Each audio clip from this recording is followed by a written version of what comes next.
మన చేతుల్లోనే మన కంటికి కనిపించిన ఒక శక్తి క్షేత్రం ఉందని దాన్ని మనం నిజంగా ఫీల్ అవ్వగలమంటే నమ్ముతారా? అవును, ఈరోజు మనం అథర్వవేదం నుంచి వచ్చిన ఒక అద్భుతమైన పురాతన రహస్యం గురించి తెలుసుకోబోతున్నాం. మనలోనే నిద్రాణంగా ఉన్న శక్తిని ఎలా మేల్కొల్పాలో చూద్దాం. ఒక్కసారి ఇలా ఊహించుకోండి, మన రెండు చేతుల మధ్య గాలి కంటే ఏదో కొంచెం దట్టంగా రెండు అయస్కాంతాలు దగ్గరికొచ్చినప్పుడు ఎలా ఉంటుందో అలా. అది కేవలం ఊహ కాదు, నిజంగా ఫీల్ అవ్వగలిగే ఒక అనుభూతి. మరి ఆ అనుభూతిని ఎలా పొందాలో ఈరోజు వివరంగా తెలుసుకుందాం. అవును, ఇది కల కాదు, కల్పన అంతకన్నా కాదు. ఇది ఒక నిజమైన, మనం సాధించగల అనుభూతి. సరే, మరి ఆ ఫీలింగ్ని స్టెప్ బై స్టెప్ ఎలా పొందాలో చూద్దామా? రైట్, ఇక అసలు విషయంలోకి వెళ్దాం. ఈ టెక్నిక్ పేరు ప్రాణాధారణ. ఇది మన వేదాల్లో చెప్పబడిన ఒక అద్భుతమైన కాన్సెప్ట్. మన పూర్వీకులు మనకు అందించిన ఒక అమూల్యమైన జ్ఞానమనమాట. అసలు ఈ ప్రాణధారణ అంటే ఏంటి? చాలా సింపుల్గా చెప్పాలంటే, ఒక భూతద్దాన్ని వాడి సూర్యరశ్మిని ఒకేచోట ఫోకస్ చేస్తే ఏమవుతుంది? కాగితం కాలిపోతుంది కదా.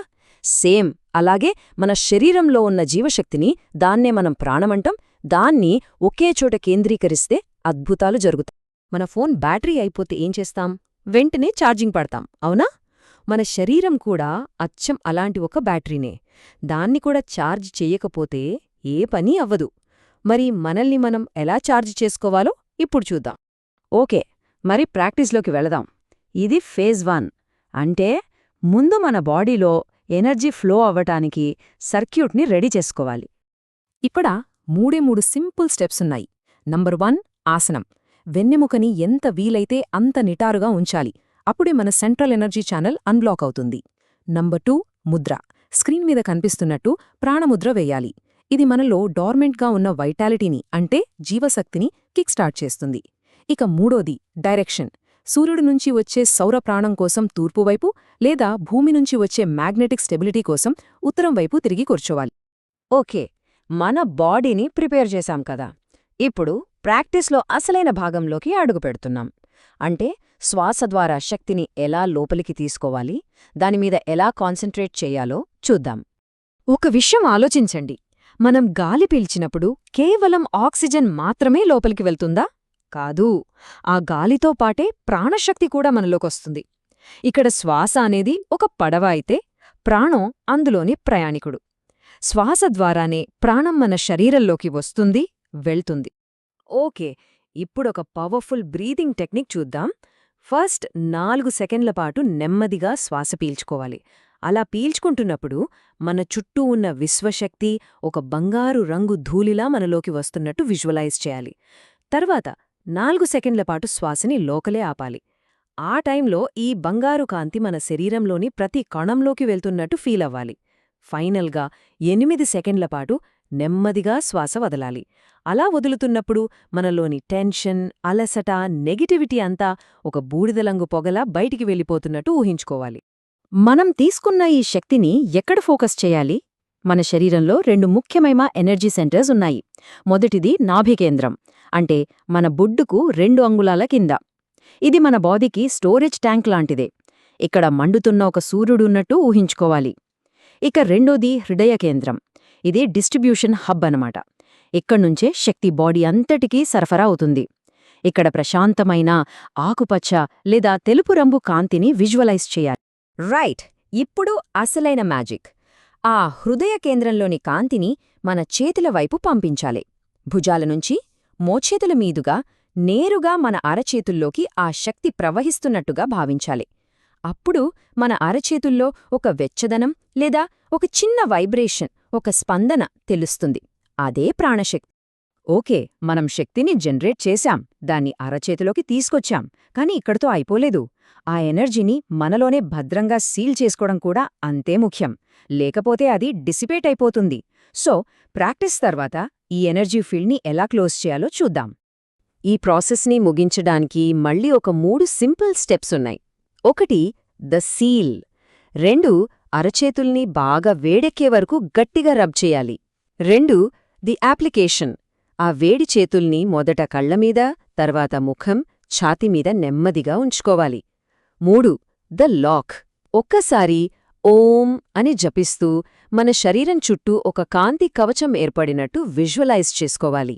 అంతే, మనం కూడగట్టుకున్న శక్తి మనతోనే లాక్ అయిపోతుంది. ఇప్పటివరకు మనం బేసిక్స్ చూసాం. ఎవరైతే ఈ ప్రాక్టీస్ని నెక్స్ట్ లెవెల్కి తీసుకెళ్లాలనుకుంటున్నారో వాళ్లకోసం ఒక అడ్వాన్స్డ్ టెక్నిక్ ఉంది. వేదాల్లో చెప్పబడిన కొన్ని శబ్దాలను ఉపయోగించి మనం ఈ ప్రాణ ప్రభావాన్ని పదింతలు పెంచుకోవచ్చు. ఈ శబ్దాలు ఎంత పవర్ఫుల్ అంటే చూడండి, ఒక మామూలు ఫ్లాష్ లైట్కి ఒక లేజర్ బీమ్కి ఎంత తేడా ఉంటుందో ఇక్కడ కూడా అంతే. ఈ వైదిక శబ్దాలను జోడించడం ద్వారా మనం మన ప్రాణశక్తిని ఒక ఫ్లాష్ లైట్ నుంచి పవర్ఫుల్ లేజర్ బీమ్లా మార్చేయొచ్చన్నమాట.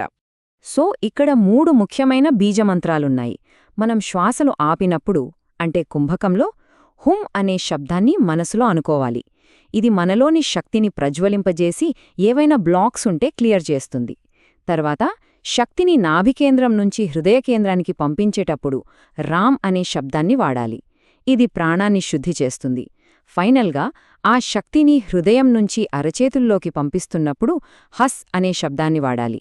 ఇది శక్తిని మరింత ఫ్లూయిడ్గా సులభంగా ప్రవహించేలా చేస్తుంది. సరే, ఇదంతా బానే ఉందే. ఇంత ప్రాక్టీస్ చేస్తున్నాం కదా, ఇది నిజంగా వర్కౌట్ అవుతుందో లేదో మనకి ఎలా తెలుస్తుందే? మంచి ప్రశ్న. దీన్ని వెరిఫై చేసుకోవడానికి ఒక సింపుల్ 7 రోజుల టెస్ట్ ఉంది. ఈ టెస్ట్ కోసం గంటల తరబడి సాధన చేయాల్సిన అవసరం అస్సలు లేదు. మొదటి వారం రోజుకి కేవలం 5 నిమిషాలు అంతే. ఇక్కడ టైం కంటే కన్సిస్టెన్సీ అంటే రోజూ తప్పకుండా చేయడం చాలా ముఖ్యం. మరి ఈ ప్రాక్టీస్ సక్సెస్ అయిందని ఎలా తెలుస్తుంది?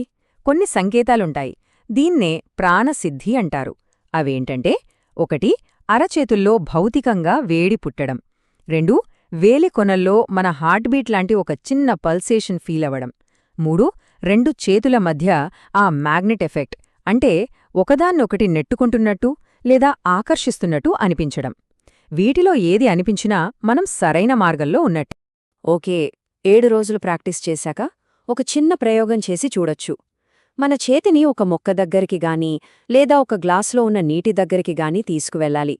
వాటిని టచ్ చేయకుండానే కొంచెం దూరంలో ఉంచి మన అరచేతి నుంచి వెలువడే ఒక సూక్ష్మమైన వెచ్చదనాన్ని గానీ ఒక ప్రెషర్ ఫీల్డ్ని గానీ ఫీల్ అవ్వగలరేమో గమనించాలి.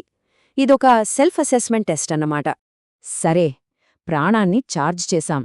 ఇప్పుడు అసలైన ప్రశ్న, ఈ ఛార్జ్ చేయబడిన ప్రాణంతో ఏం సృష్టించవచ్చు? దీన్ని హీలింగ్ కోసం వాడొచ్చా? మన క్రియేటివిటీని పెంచుకోవచ్చా? ఆధ్యాత్మికంగా ఎదగొచ్చా? అవకాశాలు అనంతం. మనలో ఉన్న ఈ అద్భుతమైన శక్తిని మనం ఎలా ఉపయోగించుకుంటామనేది మన చేతుల్లోనే ఉంది.